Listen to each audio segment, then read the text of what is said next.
The Galactic Council's emergency session had been called for the third time in 2 standard cycles, and Ambassador Zexthera could feel the tension crackling through the massive chamber like static electricity. Representatives from 47 different species sat in their designated atmospheric pods, each one designed to accommodate the unique environmental needs of their occupants. The crystalline hegemony floated in their mineral-rich suspension fluid, while the molten core delegates remained safely contained within their heat-resistant barriers. But, all eyes or optical sensors, or thermal receptors, depending on the species, were focused on the central holographic display that showed the most recent surveillance footage from the quarantine world designated as Terminus 7. The creature has been active for 72 hours now, announced Prime Counselor Veltar, her forearms gesturing toward the display with obvious distress. Our long-range sensors indicate it has already consumed 17 different species that we had relocated to that world for containment purposes. A collective shudder ran through the assembly. Terminus 7 was where the Council sent their most dangerous specimens, creatures too violent, too unpredictable, or too destructive to exist alongside civilized space. It was meant to be a one-way trip, a final solution for beings that posed existential threats to galactic peace. Ambassador Zexthera adjusted his translation device and spoke into the silence. Prime Counselor, with respect, we have dealt with escaped specimens before. Our containment protocols have proven effective in 97% of previous incidents. This is not a typical specimen, Veltar replied, her voice carrying harmonics of genuine fear. Observe. The holographic display shifted, zooming in on a section of Terminus 7's scarred landscape. The planet itself looked like a wounded animal, with deep gouges carved into its surface from previous containment battles. Twisted metal structures, the remnants of automated defense systems, lay scattered across barren fields. But, moving through this devastation was something that made even the most battle-hardened council members recoil. The creature stood nearly 40 meters tall when fully upright, though it seemed to prefer moving in a crouch that still brought its massive head to 20 meters above ground level. Its hide was a deep crimson color that seemed to shift and flow like liquid metal, and, when it moved, the very air around it shimmered with heat distortion. 6 eyes blazed like miniature stars along its elongated skull, and its maw could easily accommodate a standard council transport vessel. The Crimson Devourer, whispered council member Hithran from the Insectoid Collective. We thought it was just a legend. Unfortunately, it is very real, Veltar confirmed. Our archaeological teams discovered its stasis pod buried beneath the ruins of the Korthax civilization. The Korthax apparently built their entire planetary defense network around keeping this one creature contained. When their star went supernova 12,000 years ago, we assumed anything on the planet had been destroyed. The display showed the creature's most recent rampage. It moved with terrifying intelligence, not the mindless destruction of a beast, but the calculated hunting pattern of an apex predator. Its massive claws could slice through reinforced titanium like paper, and the energy discharge from its maw had carved a canyon 3 kilometers long through solid bedrock. The emergency protocols are clear, stated General Korax of the warrior clans, his scarred features grim behind his environmental suit. We implement the Omega contingency. Terminus 7 must be sterilized from orbit before the creature finds a way off-world. That would mean destroying any other life forms currently contained on the planet, objected Dr. Silith from the Medical Confederation. There are at least 43 other species in various containment zones across Terminus 7. Many of them are sentient beings who were only contained due to psychological instabilities, not violent tendencies. The debate that followed was heated but predictable. The warrior clans pushed for immediate orbital bombardment. The Medical Confederation argued for a more targeted approach. The trade federations worried about the economic implications of losing the research data from Terminus 7's other specimens. The Peaceful Harmony Alliance suggested attempting communication with the creature. Ambassador Zexthera listened to the familiar patterns of galactic politics with growing frustration. In his 3 centuries of service to the Council, he had seen this same cycle play out countless times.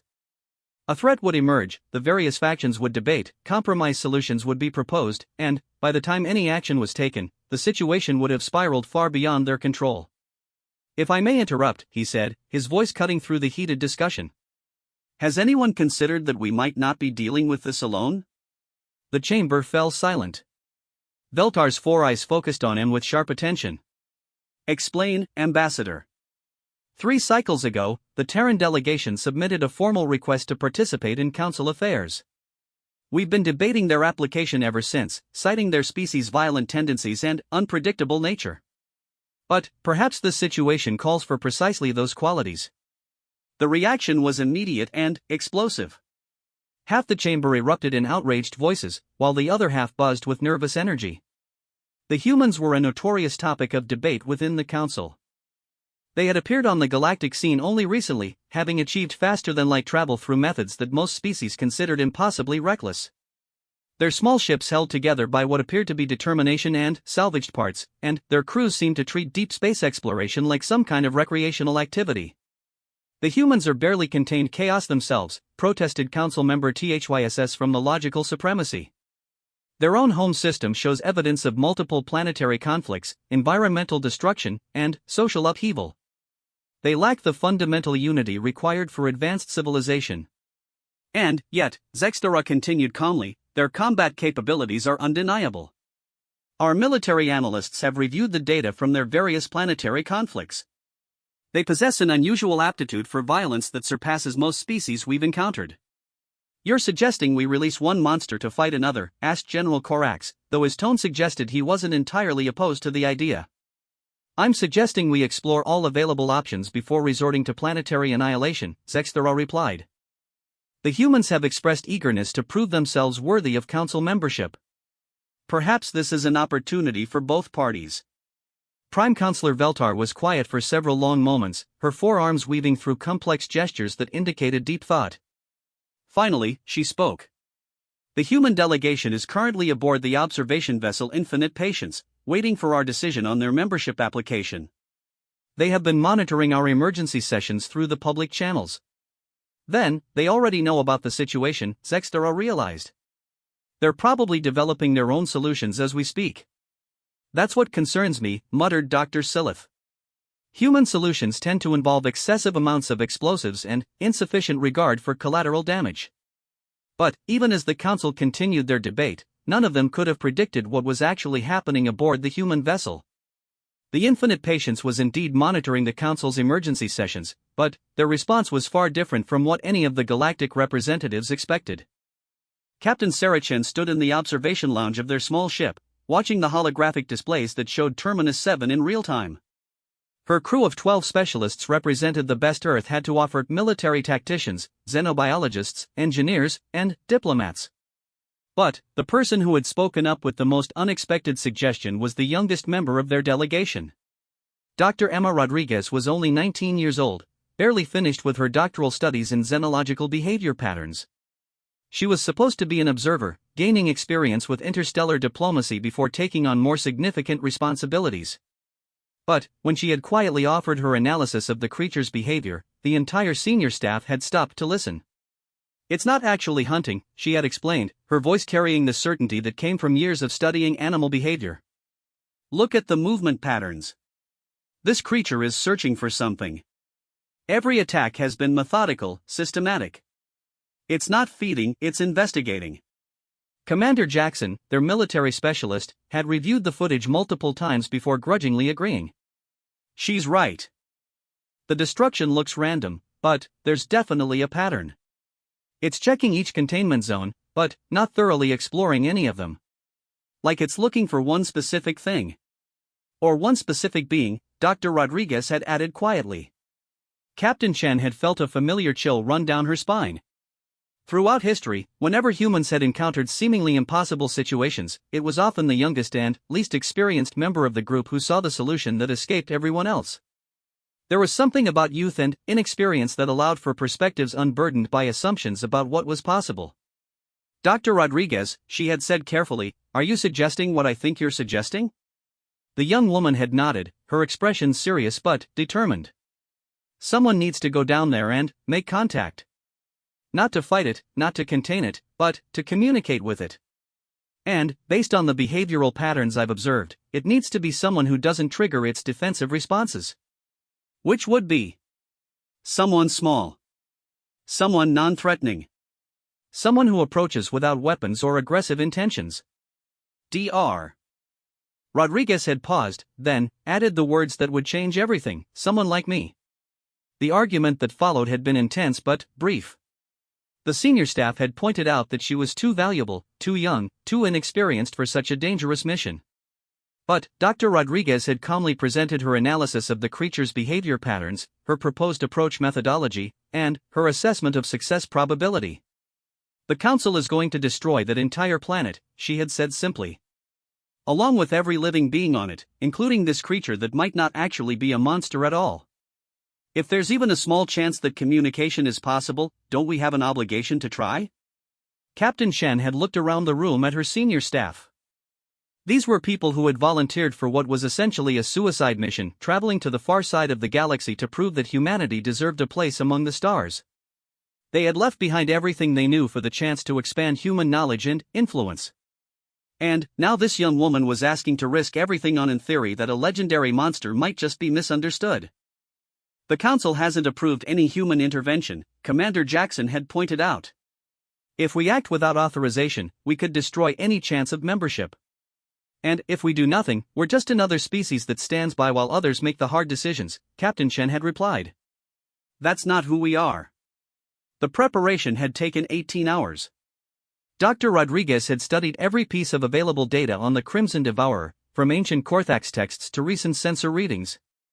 She had reviewed xenological contact protocols from dozens of species, looking for common elements that might translate across the vast gulf of evolutionary difference. But, perhaps most importantly, she had spent time in meditation and preparation, calming her mind and heart for what she was about to attempt. Because beneath all the scientific analysis and tactical planning, she was relying on something much more fundamental, the basic ability of living beings to recognize intention and emotion in one another. As the small landing craft broke through Terminus 7's atmosphere, Dr. Rodriguez felt the weight of not just human hopes, but galactic peace resting on her shoulders. The Council was still debating while she descended toward the scarred surface of the prison planet. In approximately 6 hours, if no solution was found, they would implement the Omega contingency and sterilize the entire world. The landing craft touched down 3 kilometers from the creature's last known position. Dr. Rodriguez checked her environmental suit one final time, confirmed her communication devices were functioning, and stepped out onto the broken ground of Terminus 7. Above her, hidden in the upper atmosphere, the human ship Infinite Patience maintained a discreet observation position. And, far beyond that, the Galactic Council continued their debate, unaware that a 19-year-old human girl was walking alone across a devastated landscape toward the most dangerous creature in known space. The Crimson Devourer stood among the ruins of what had once been a containment facility, its massive head turning slowly as it surveyed the destruction around it. For a moment, it seemed to pause, as if sensing something new in its environment.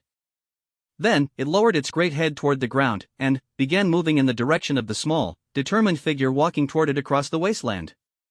Dr. Emma Rodriguez had walked through alien environments before, but nothing had prepared her for the oppressive atmosphere of Terminus 7. The air itself seemed heavy with the weight of accumulated suffering, and the landscape bore the scars of countless battles between creatures that defied conventional understanding. Twisted metal structures jutted from the ground like the bones of some massive extinct beast, while deep craters marked where particularly violent confrontations had taken place. Her environmental suit sensors continuously fed her data about the planet's conditions. The atmosphere was breathable for most carbon-based life forms, though heavy with particulates from various energy weapon discharges. The gravity was slightly higher than Earth standard, making each step require fractionally more effort. But what struck her most was the silence, a complete absence of natural sounds that spoke to the thorough destruction of this world's original ecosystem. As she walked, Dr. Rodriguez maintained a steady pace toward the coordinates where the Crimson Devourer had last been detected. Her suit's communication system kept her in contact with the Infinite Patience, though she had requested minimal chatter to avoid any signals that might be interpreted as threatening by the creature she was approaching. "Distance to target, 2.7 kilometers, came Captain Chen's voice through her earpiece. "Dr. Rodriguez, your bio readings show elevated heart rate and adrenaline levels, but still within acceptable parameters. How are you feeling?" "Terrified and fascinated in equal measure," she replied honestly. "The destruction here is incredible, but it's not random. I'm seeing clear patterns in how the containment facilities were dismantled. This creature is definitely looking for something specific. Any indication of what that might be?" Emma paused beside what appeared to have been an observation tower, now reduced to a twisted spiral of metal and ceramic. The damage patterns were fascinating claw marks that showed incredible precision rather than mindless rage. "Captain, I think it's looking for a way home. The silence that greeted this observation stretched for several seconds before Commander Jackson's voice crackled through. Explain that assessment, Doctor. The Korthax ruins that contained its stasis pod, they weren't a prison. They were a sanctuary.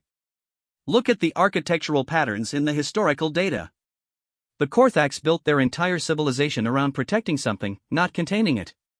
When their star went supernova, they put their most precious treasure into stasis, hoping someone would eventually find it and understand. You're suggesting this creature was, what, exactly? A pet? More than that. Partner, maybe. Companion. The Korthax were apparently a highly empathic species. They wouldn't have built their entire society around something they feared. Emma resumed walking, her analytical mind processing the evidence as she moved. When the creature woke up after 12,000 years, everything it knew was gone. It's been searching the containment facilities looking for any trace of its original home, its original family. The implications of this theory sent ripples through the command crew aboard the Infinite Patience.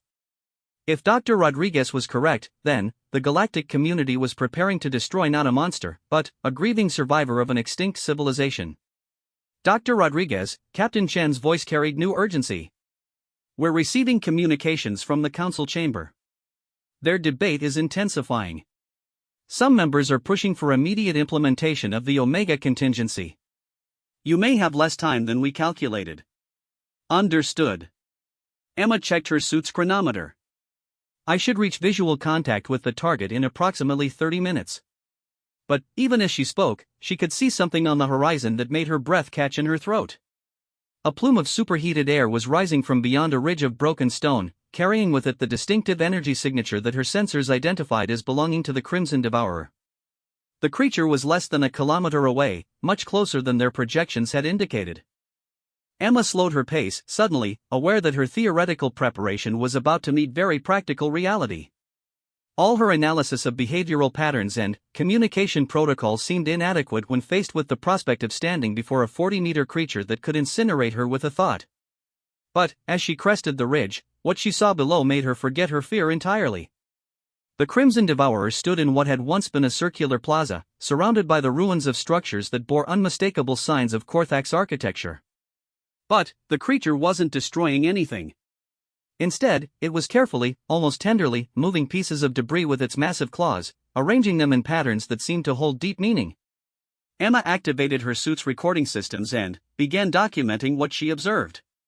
The creature would pick up a fragment of carved stone, examine it with all 6 of its blazing eyes, then place it in a specific position relative to other pieces. The pattern that was emerging looked like a map. Captain, she whispered, I need xenoarchaeological analysis of what I'm transmitting. The creature is reconstructing something. While waiting for the analysis, Emma studied the Crimson Devourer's behavior more closely. There was a deliberate quality to its movements, a careful precision that spoke to high intelligence and emotional investment. This wasn't random activity, it was an attempt at reconstruction, at remembering. Dr. Rodriguez, came the voice of Dr. Sarah Kim, their xenoarchaeologist. The patterns you're showing us, they match stellar cartography from the Korthax period. The creature is rebuilding a star map. A map of what? We're not entirely sure, but, based on the fragmentary data we have about Korthax culture, it might be showing the location of other Korthax settlements. They were apparently an expansive species before their star went supernova. There could be other surviving populations scattered across the galaxy. Emma felt her heart racing as the implications became clear. The Crimson Devourer wasn't just grieving, it was trying to find its way to any surviving members of the civilization that had protected it. It was lost, alone, and desperate to reconnect with the only family it had ever known. I'm going to make contact, she announced, beginning her descent into the plaza. Dr. Rodriguez, wait, Commander Jackson's voice carried sharp alarm. You need to approach this more carefully. We don't know how it will react to an unknown species. That's exactly why this might work, Emma replied, continuing her careful approach. I'm not a Korthax, but I'm also not one of the species that imprisoned it on this planet. I represent something new, something outside its existing framework of experience. As she drew closer, the scale of the creature became overwhelming. Even crouched as it was, the Crimson Devourer towered above her like a living mountain. Its height did indeed seem to flow like liquid metal, shifting between deep crimson and brighter scarlet depending on the angle of Terminus 7's pale sun. The heat radiating from its body was considerable, but not uncomfortably so at a distance of 50 meters. Emma stopped walking and activated her suit's external speakers. "Hello," she said simply, her voice carrying across the plaza. The reaction was immediate and dramatic. The Crimson Devourer's great head snapped toward her, all 6 eyes focusing with laser intensity. For several heartbeats, neither moved. Emma could feel the weight of that alien intelligence examining her, processing her presence, trying to understand what she represented. Then, slowly, the creature began to turn its body toward her. The movement was careful, deliberate, not the quick strike of a predator, but the cautious attention of someone trying not to frighten a small, fragile visitor. Emma took a deep breath and stepped closer.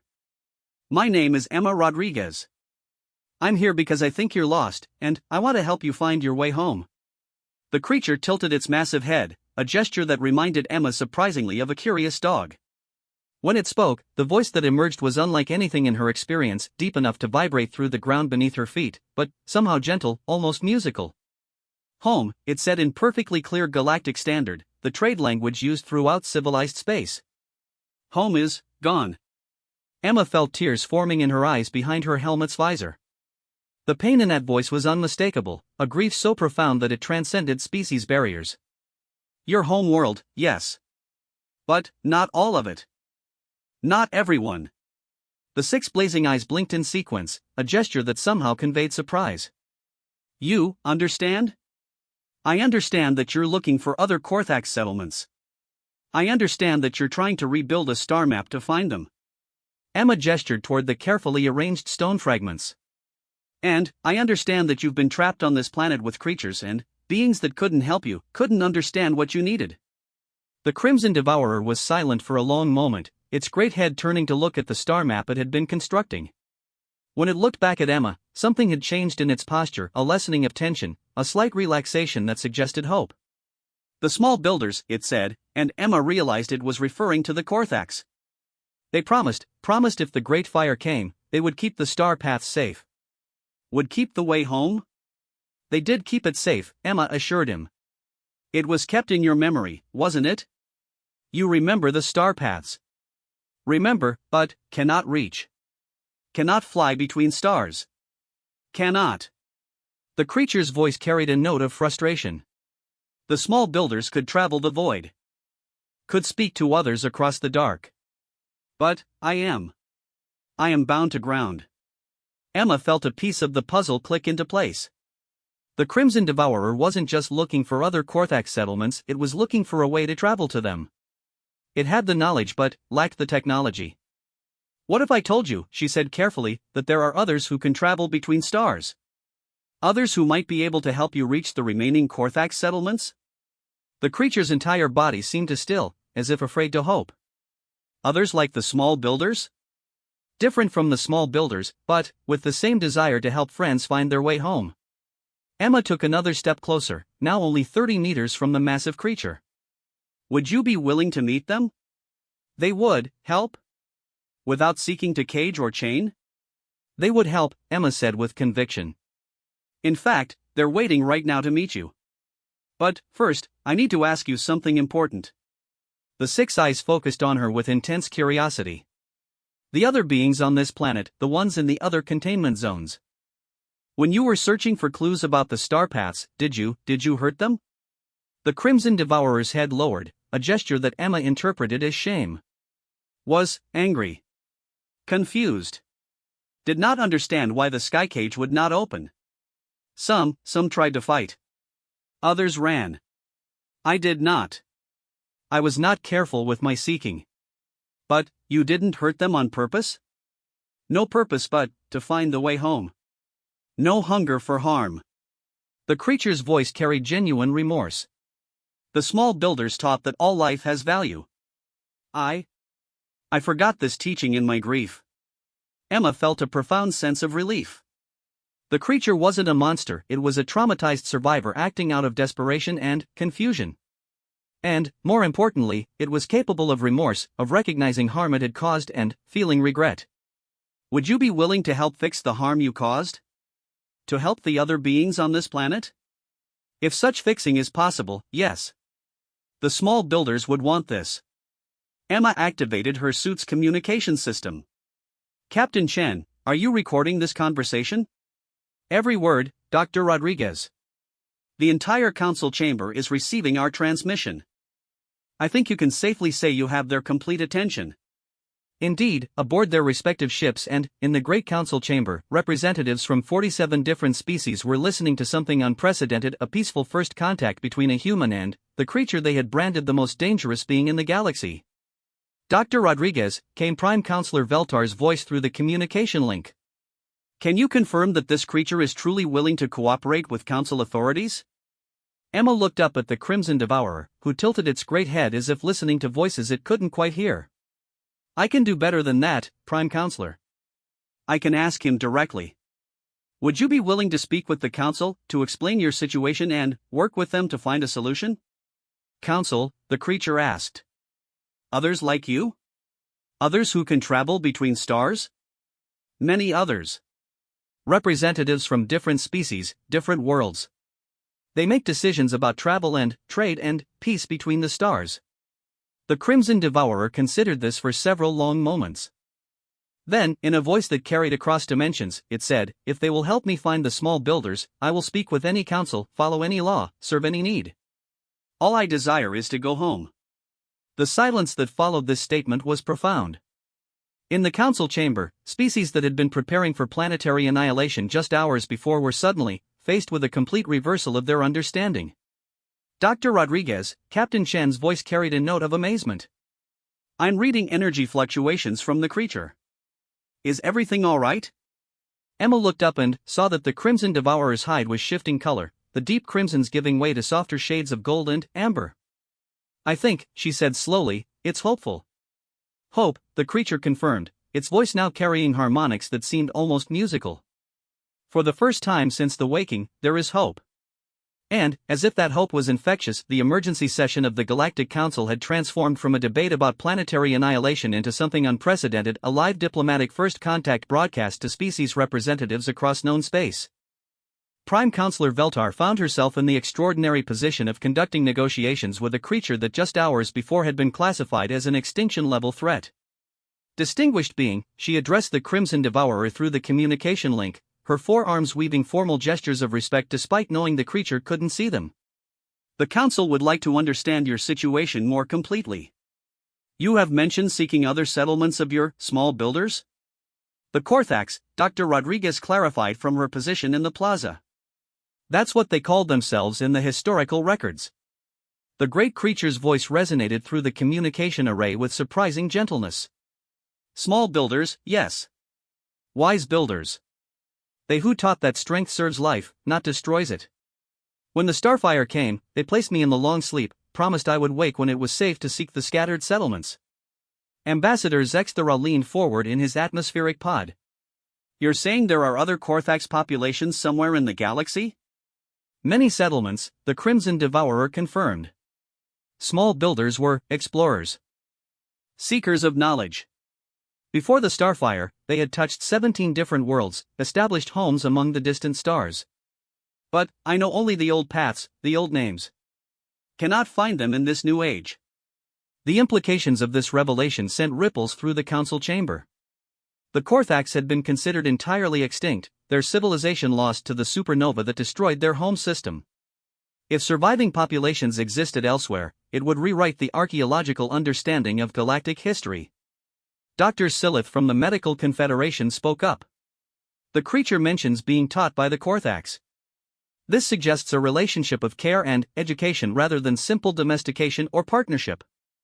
Not pet, the Crimson Devourer said, apparently able to hear the Council's discussions through the communication link. Not servant.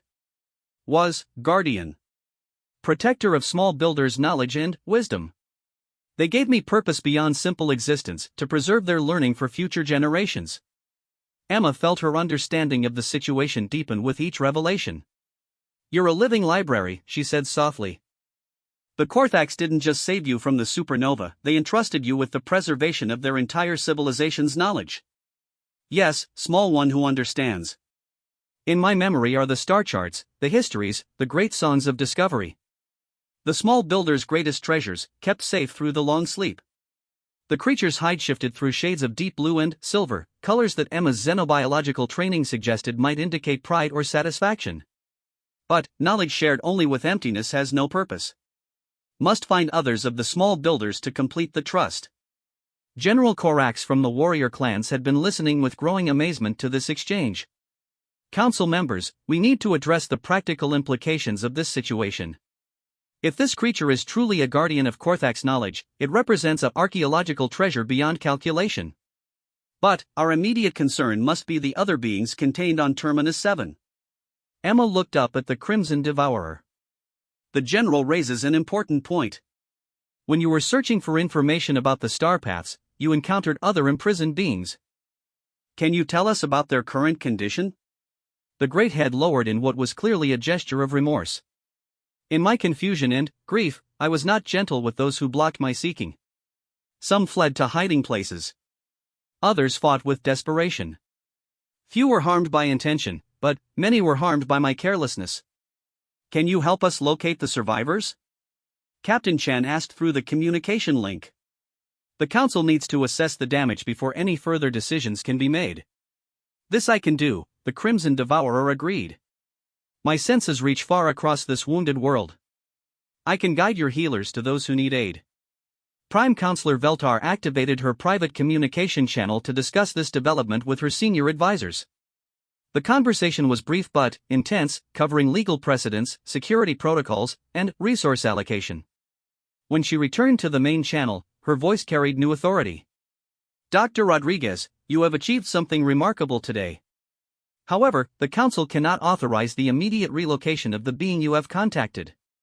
Too many questions remain unanswered, too many security concerns unaddressed. We propose a structured approach to this situation. Emma felt her heart sink. Prime Counselor, with respect, this being has been cooperative and honest with us. It's shown genuine remorse for any harm caused and offered to help repair the damage. What more do you need? We need verification of the claims being made. We need assessment of the creature's actual capabilities and potential risks. And we need to establish legal frameworks for dealing with a guardian of an extinct civilization. Veltar's tone was firm but not unkind. These are not insurmountable obstacles, but they cannot be resolved in a single emergency session. The Crimson Devourer had been listening to this exchange with obvious growing distress. Its hide began shifting toward darker shades, and the air around it started to shimmer with increased heat. You seek to cage me again, it said, its voice carrying the first note of genuine anger Emma had heard. To study and examine and debate while I remain bound to this place of sorrow. That's not what they're saying, Emma said quickly, stepping closer to the creature. They're just asking for time to understand the situation better. To figure out the best way to help you find your people. Time, the creature repeated, its 6 eyes blazing brighter. 12,000 years I waited in the long sleep. 73 days I have searched this prison world. How much more time must pass while bureaucrats debate? The tension in the air was palpable, and Emma could feel the situation beginning to slip away from the careful cooperation they had established. The creature's distress was understandable. It had been alone for an incomprehensible length of time, had finally found someone who understood its situation, and now faced the prospect of more waiting while distant authorities made decisions about its fate. What if, Emma said slowly, there was a way to begin the search while the council worked out the legal details? Both the creature and the council representatives focused their attention on her with sharp interest. Explain, Prime Counselor Veltar requested. Emma took a deep breath, knowing she was about to propose something that would either solve their dilemma or create an entirely new set of problems. The human delegation came here to prove our worth as potential council members.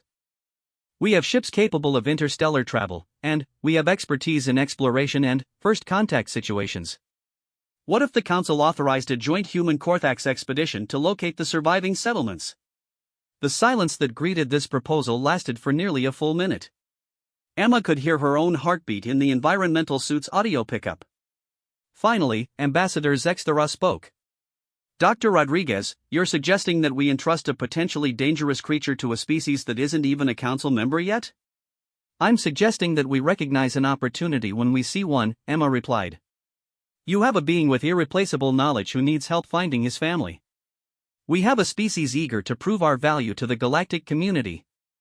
And everyone benefits if we can locate surviving Korthax populations. They're apparently a peaceful, knowledge-seeking people whose rediscovery would be a gift to the entire galaxy.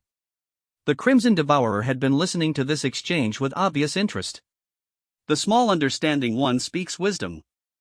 Her people could carry me to the star paths, help me search the old settlements? If the council approves, yes, Emma said. But, more than that, we could help you prepare for what you might find. 12,000 years is a long time.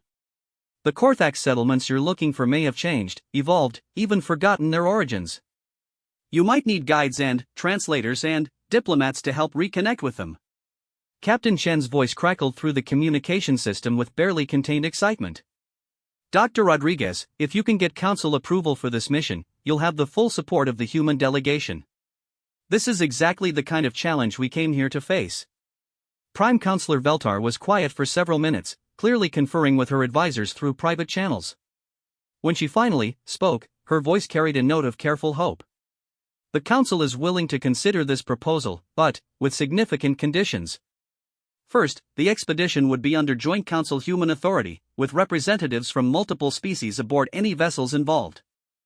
Second, the being you call the Crimson Devourer would need to submit to non-invasive scanning and evaluation to verify the claims being made about Korthax knowledge. Third, any contact with potential Korthax settlements would be conducted under established first contact protocols. Emma looked up at the towering creature beside her. What do you think? Are you willing to work within council frameworks to find your people? The Crimson Devourer considered this for a long moment, its hide shifting through several different color patterns that Emma was beginning to recognize as indicators of complex thought processes. Finally, it spoke. If these conditions help me reach the small builders, I accept. But, I have a condition of my own. Name it, Veltar said. The small understanding one, Dr. Rodriguez, she must be part of this expedition. She alone among all your species has shown true comprehension of my purpose and pain. Without her presence, I will not trust others to honor the memory of the small builders. Emma felt a jolt of surprise and terror in equal measure. She had expected to return to the Infinite Patience and help plan whatever mission might emerge from these negotiations. She hadn't expected to be personally recruited by a 40-meter creature for an interstellar expedition. Dr. Rodriguez, Captain Shin said carefully, you understand that accepting this role would mean leaving human space for an indefinite period? The search for Korthax settlements could take months or even years. Emma looked up at the 6 blazing eyes watching her with what she could only interpret as hope. This creature had been alone for 12,000 years, carrying the knowledge and memories of an entire civilization with no one to share them with. It had finally found someone who understood its purpose, and it was asking her to help complete a mission that had been interrupted by cosmic catastrophe. Captain, she said quietly, this is why we came to the stars, isn't it? To make connections, to help bridge the gaps between different forms of life? That it is, Dr. Rodriguez. That it is. Emma took a step closer to the Crimson Devourer, close enough now that she had to crane her neck to look up at its face. I accept your condition. If the council approves this expedition, I'll help you find your family. The change that came over the creature was immediate and profound.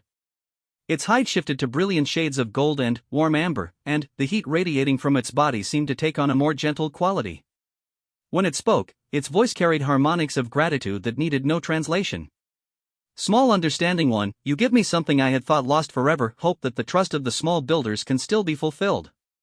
The great head lowered until it was only meters from Emma's position. In the old ways of my people, such gifts are sealed with the sharing of breath. Would you honor me with this bond? Emma felt her pulse quicken. She was being invited to participate in what seemed to be a formal ceremony of some kind, but she had no idea what it involved or what the implications might be. The sharing of breath, she asked. A gentle touch, small understanding one. The meeting of different forms of life in trust and friendship. Emma realized what the creature was asking for, and the magnitude of the moment struck her with full force.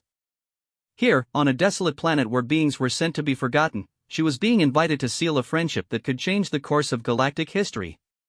I would be honored, she said simply. The Crimson Devourer lowered its great head until it was at Emma's eye level. This close, she could see that its skin wasn't actually metallic, it was covered in incredibly fine scales that shifted and moved like living liquid. The six eyes that had seemed so fierce from a distance held depths of intelligence and emotion that took her breath away. "Thank you, guardian of the small builders," Emma whispered, and leaned forward to place a gentle kiss on the warm scales of the creature's forehead. The moment their forms touched, Emma felt a sensation unlike anything in her experience, a warm pulse of connection that seemed to flow between them, carrying with it something that felt like the memory of starlight and the promise of journeys yet to come. Conversation across the galaxy. The council chamber erupted into chaos the moment the transmission showed Dr. Rodriguez kissing the Crimson Devourer's forehead. Representatives from 47 different species began speaking simultaneously, their voices creating a cacophony of alarm, amazement, and heated debate. Some demanded immediate intervention, others called for detailed analysis of what they had just witnessed, and a few simply sat in stunned silence. Prime Counselor Veltar raised all four of her arms, calling for order with a gesture that had silenced galactic debates for 3 centuries. When relative quiet returned, her voice carried a note of barely controlled amazement. "Dr. Rodriguez, can you confirm your current status? Are you unharmed?" Emma stepped back from the Crimson Devourer, her environmental suit sensors running continuous diagnostics on her vital signs and atmospheric exposure. The readings were unlike anything in the medical databases, not dangerous, but definitely outside normal parameters. "I'm fine, Prime Counselor. Better than fine, actually." Emma's voice carried a note of wonder that was audible even through the communication static. "I'm receiving some kind of information transfer? Images, maybe? Star charts and navigation data, but not in any format I recognize." The creature's hide had taken on a brilliant golden hue, and its 6 eyes seemed to pulse with gentle rhythm. When it spoke, its voice carried new harmonics that the translation systems struggled to process. "The bond has begun," it announced to the listening galaxy. "Small Understanding One now carries the outer paths, the safe routes between worlds. She will guide us to the scattered settlements with the knowledge of the Star Builders." Dr. Silith from the Medical Confederation was immediately on the communication channel. "Dr. Rodriguez, you need immediate medical evaluation. We have no understanding of what kind of biological or technological exchange may have just occurred." But Emma was staring up at the creature with growing excitement.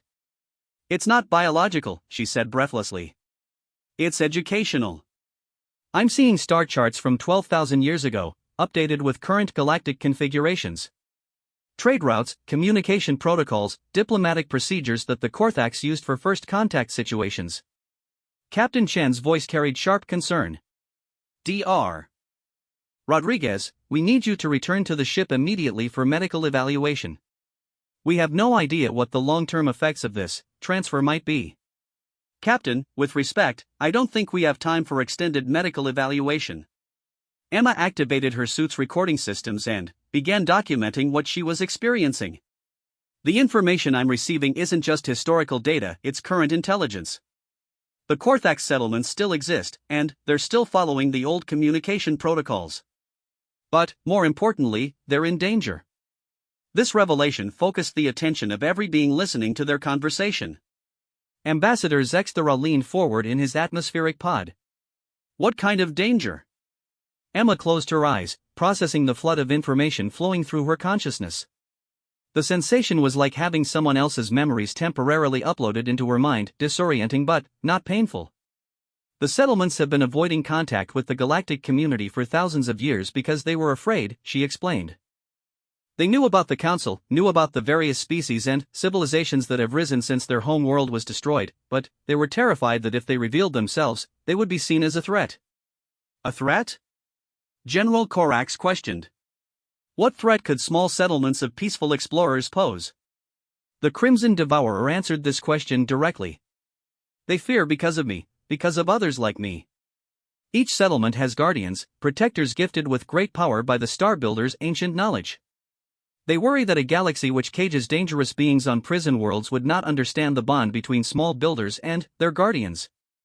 The implications of this statement sent a chill through the council chamber. The Korthax weren't just extinct civilization survivors, they were a hidden faction with potentially significant defensive capabilities, living in secret on the edges of known space. Emma continued processing the information flowing through her mind. "But there's more. The reason they're in immediate danger isn't fear of the Council, it's something else entirely. Pirates. Slavers. criminal organizations that have been systematically hunting down isolated settlements for resources and captives. The Void Hunters, the Crimson Devourer confirmed, its voice taking on darker tones as its hide shifted toward deep crimson again.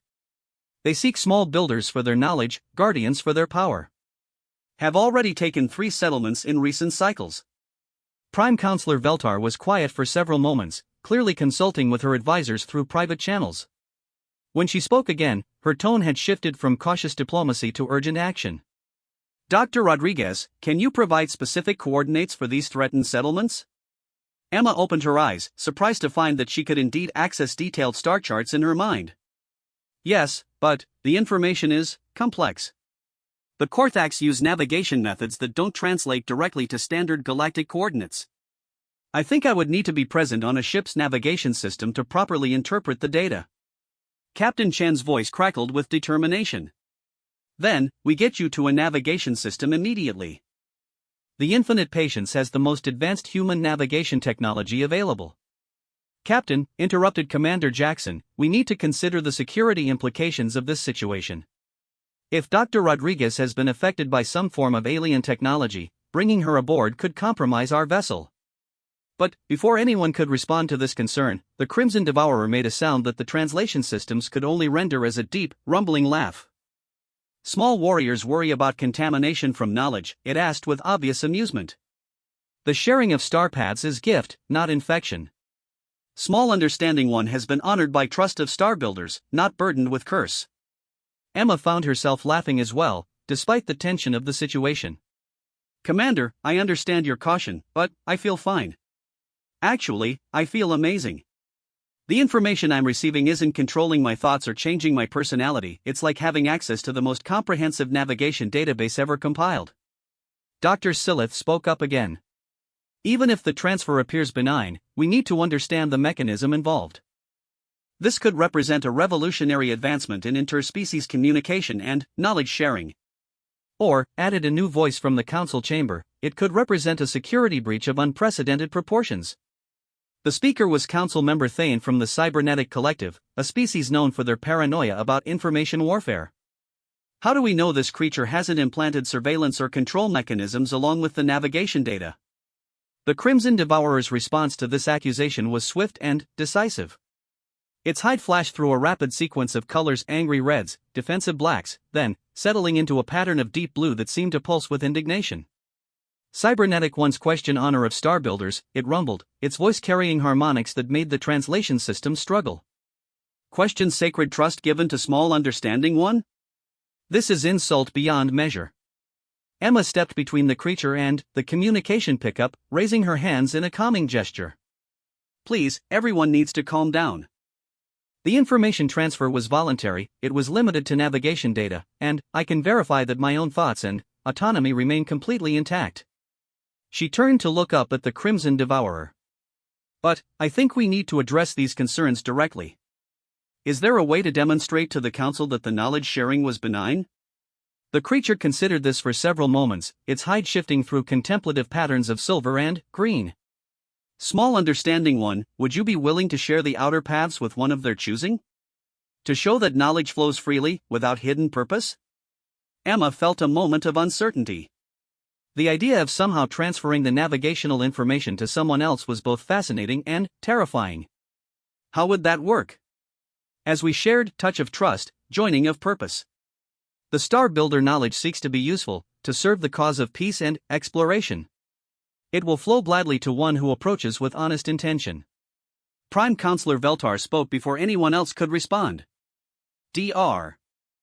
Rodriguez, if you're willing to attempt such a transfer, the Council would like to nominate Ambassador Zextera to receive it. He has extensive experience with xenological contact and would be an ideal subject for evaluating the safety and accuracy of the information. Ambassador Zextera's atmospheric pod shifted slightly as he moved within it. I accept the nomination, though I admit to some personal anxiety about the procedure. How would this work logistically? Captain Chen asked.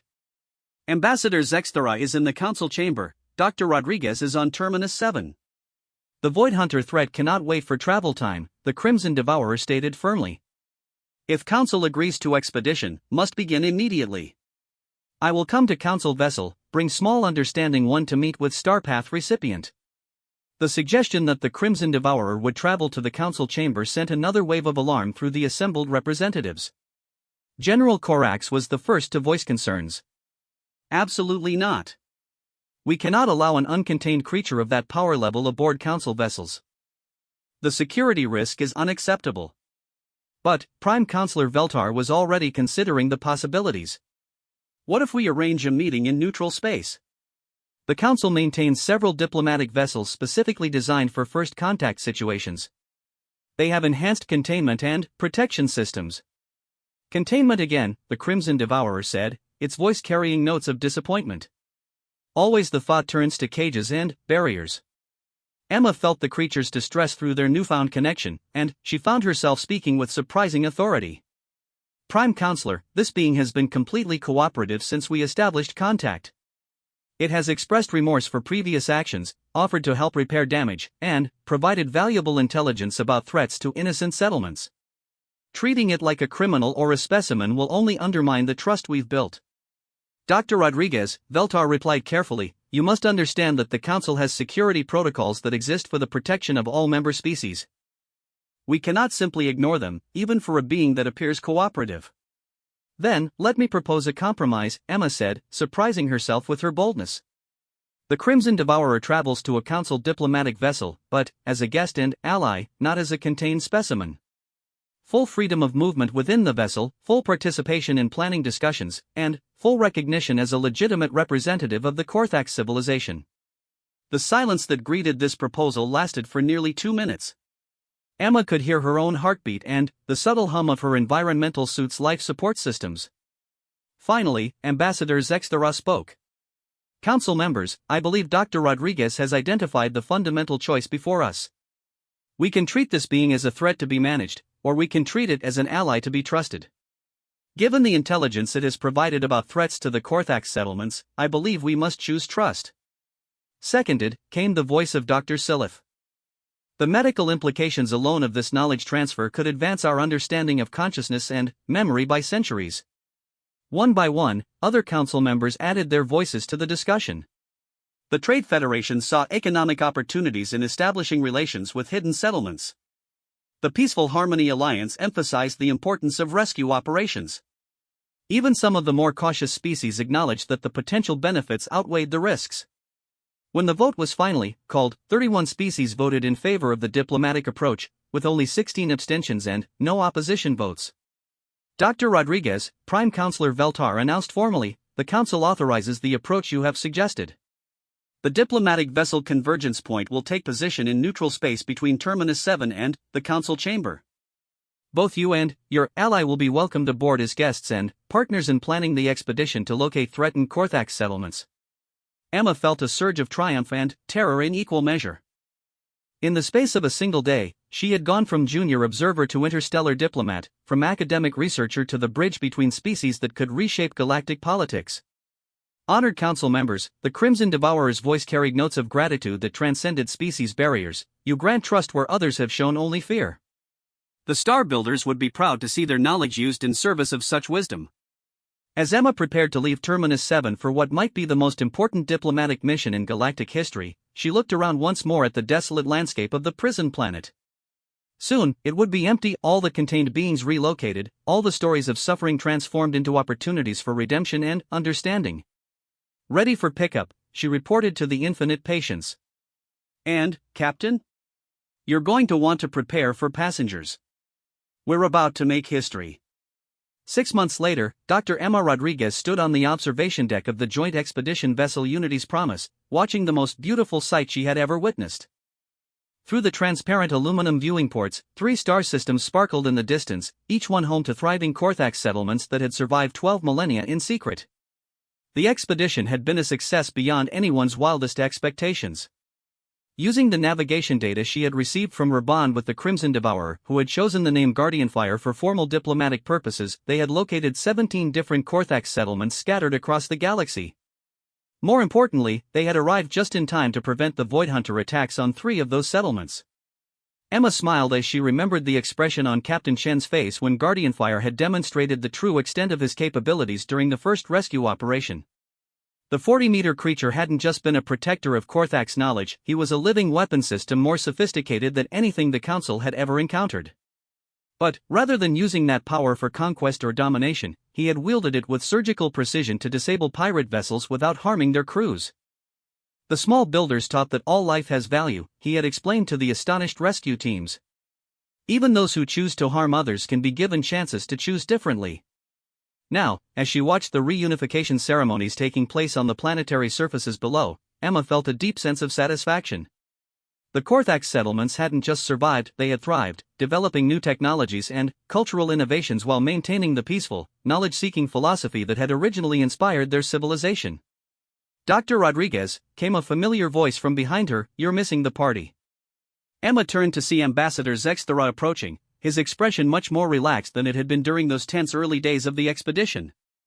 The knowledge transfer he had received from Emma had not only verified the accuracy of the Korthak's navigation data but had also established him as one of the galaxy's foremost experts on ancient star charts.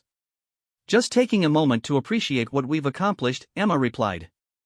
6 months ago, the Council was preparing to destroy a planet. Now we're celebrating the rediscovery of one of the galaxy's oldest civilizations. And establishing humanity as a full Council member in record time, Zexthera added with obvious satisfaction. "Your species' approach to this situation impressed even the most skeptical representatives." The vote was unanimous, 47 in favor, 0 opposed, 0 abstentions. Emma felt a surge of pride, though she knew the real credit belonged to Captain Chen and the entire crew of the Infinite Patience.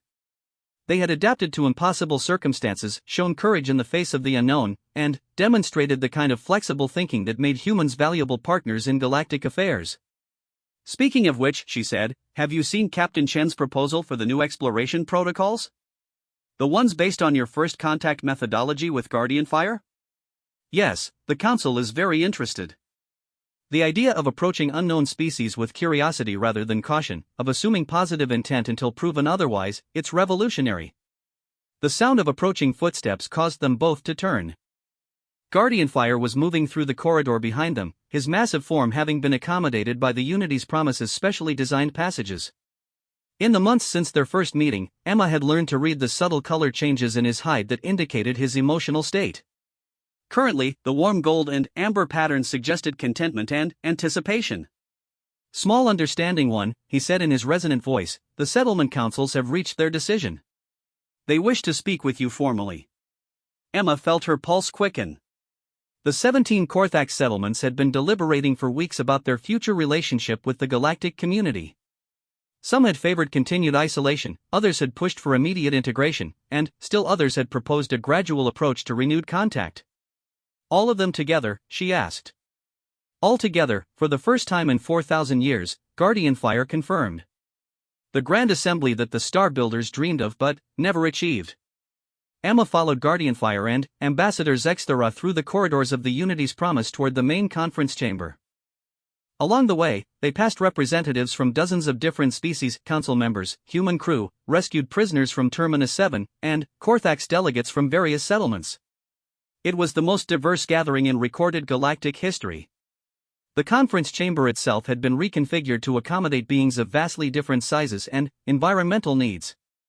Atmospheric fields allowed species with incompatible breathing requirements to share the same space, while gravity manipulation systems ensured that everyone could participate comfortably.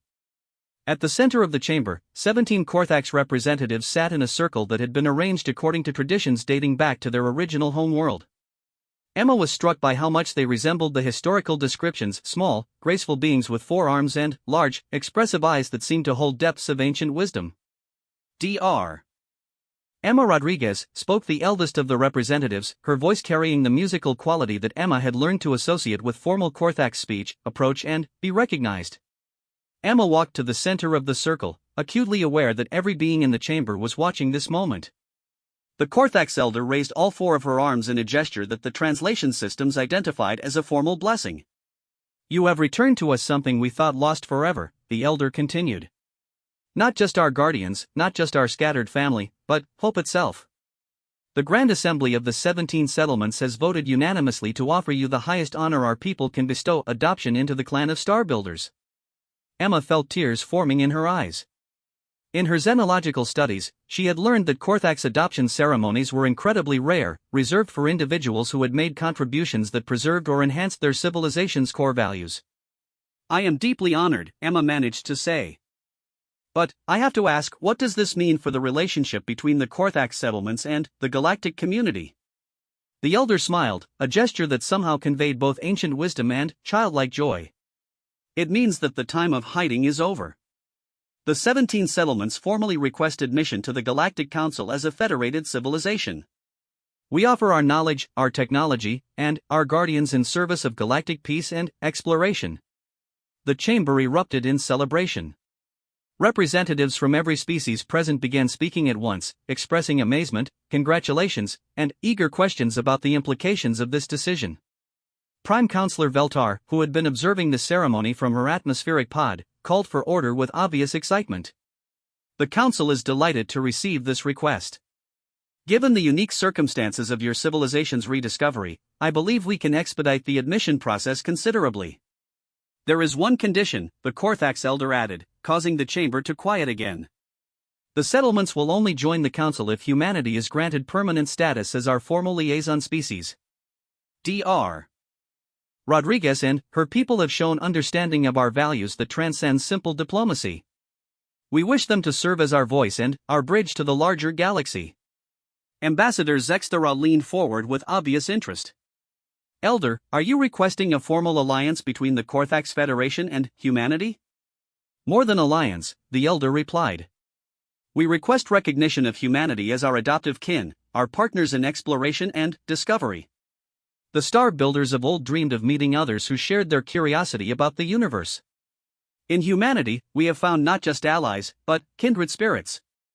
Emma looked around the chamber, seeing the expressions of wonder and excitement on faces both alien and familiar. Captain Chen was grinning from ear to ear.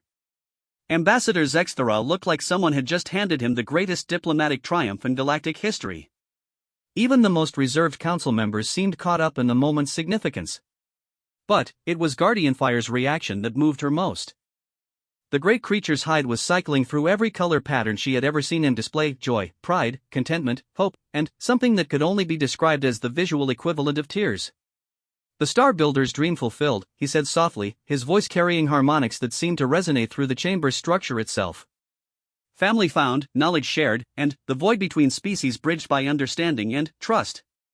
Prime Counselor Veltar's forearms wove through complex patterns as she processed the implications of everything she was hearing. "The Council will need to establish new protocols for this unprecedented alliance, but I believe I speak for all member species when I say that we welcome both humanity and the Korthak's Federation with open hearts and minds." As the formal ceremonies continued around her, Emma found herself thinking about the journey that had brought them to this moment. It had started with a young woman walking across a devastated planet toward the most feared creature in the galaxy.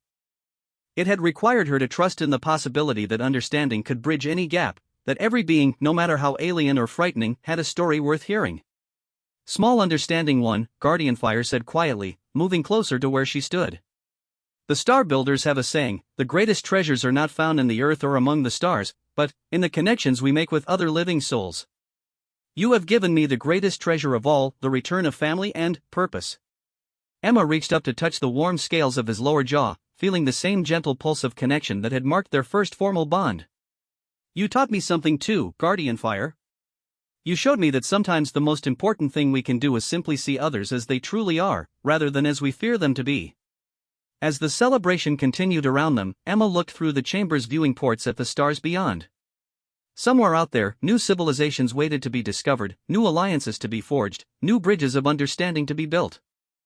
And, for the first time in galactic history, there was a formal protocol for approaching the unknown with hope rather than fear.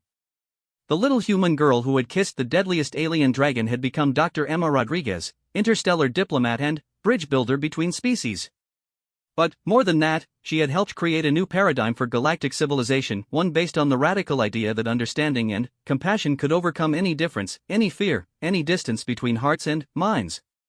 In the years that would follow, the Unity protocols developed by the Human Corthax Alliance would become the standard for first contact situations throughout the galaxy.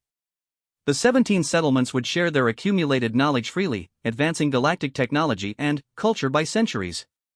And the Guardians would become symbols not of fear, but of the protective bonds that could exist between different forms of life. But, for now, in this moment of celebration and new beginnings, Emma simply stood beside her friend and watched the stars, knowing that the greatest adventures were still ahead of them.